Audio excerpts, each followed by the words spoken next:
Morning. It's Friday, July 31st, the last day of the month. On Wednesday, a congressional subcommittee called what they were holding a blockbuster antitrust meeting. Now, the meeting was done virtually with the CEOs of the four major tech companies. That would be Amazon, Facebook, Apple, and Google.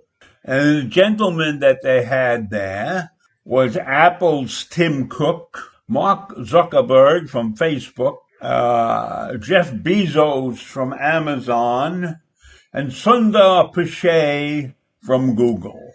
Now, these four companies have millions of followers, and I'm sure that concerns the government.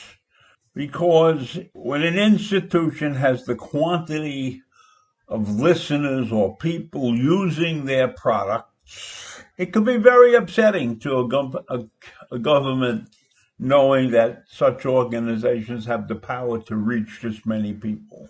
Now, none of this apparently really came out in the investigations. They were asking antitrust questions more than anything else.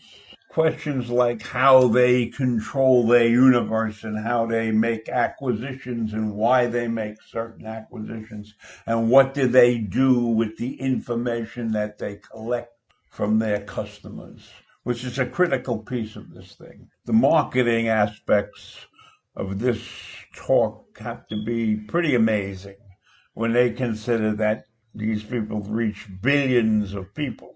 So I want to look at a couple of the questions that were asked and answered and give you some opinions of my own. Now, the subcommittee has been investigating what we'll call big tech and the power of big tech since 2019. And the main thrust of this is whether or not these companies use their enormous size to crush the competition. Or maybe they just buy up the competition, which is probably part of what's happening. If you look at what these companies own beyond their basic business, we know that Amazon is now the leading retailer in the world, having eclipsed Walmart. So they asked Jeff Bezos whether or not he used data from the third-party sellers that use his platform as a way to get business, whether Amazon used any of the data to their own benefit. Now, I would submit that the person who comes on Amazon's platform does not necessarily even know who he's going to get the merchandise from. He is looking for a particular product. If Amazon has it on its shelf, Amazon will sell it to him, or Amazon will give him an image that shows how many different sellers of this product there are, and you can pick the one that meets your needs. So I would submit that Amazon has a right to the data. Maybe not to the specific product, but just to the mere fact that this person was looking for something in that generic group. Not that he bought 5 pounds of sugar or something like that, but just something in that group, which we'll call the food group, or the gardening group, or whatever group you want to call it to. I would submit that Amazon has a perfect right to that data, that they are not using third-party data. But Jeff Bezos said he's not sure exactly whether or not we have used that data. And so that admission kind of set the committee back on its heels a little bit, because maybe they think they got something on him, but I doubt it. And then there was the congressman who grilled Tim Cook of Apple, because Apple collects a 30% commission from the app developers. Now, the app developers submit applications to Apple to be sold through the App Store. And the congressman was objecting not only to the fact that they were getting a 30% commission, but that Apple had rules. And in his mind, the rules seem to change every now and then. Now, Cook said the rules don't change.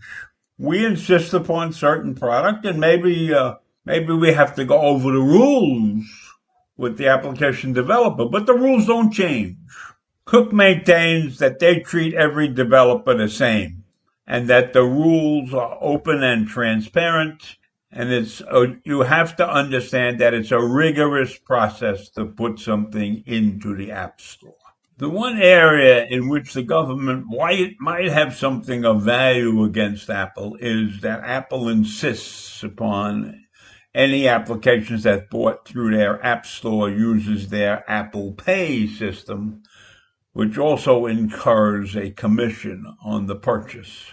So that could be viewed in a somewhat different light, in a free trade light, that Apple is not accepting other kinds of credit transactions, etc. So we'll have to see where that goes. But the experts who have read this stuff have said it's not going to affect anything. So we'll have to wait and see on that. And another dicey question was when Mark Zuckerberg had to explain his logic behind acquiring Instagram, because he was accused of threatening to crush it if Facebook didn't buy it.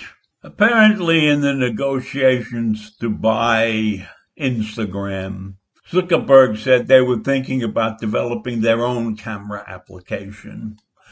And so the owner of Instagram thought that was a threat because of Facebook certainly had a larger audience than Instagram at that time. And so he said if they developed their own camera application, that could be trouble for Instagram. So maybe he figured that it was time to sell. He really didn't want to sell or whatever. So the history of the thing is muddied by some memos and things. And then the bottom line, when you're negotiating with people, you could say anything you want, and of course, so you're trying to put pressure on the guy that you want to buy from. I don't know that that's such a big deal, but maybe it was.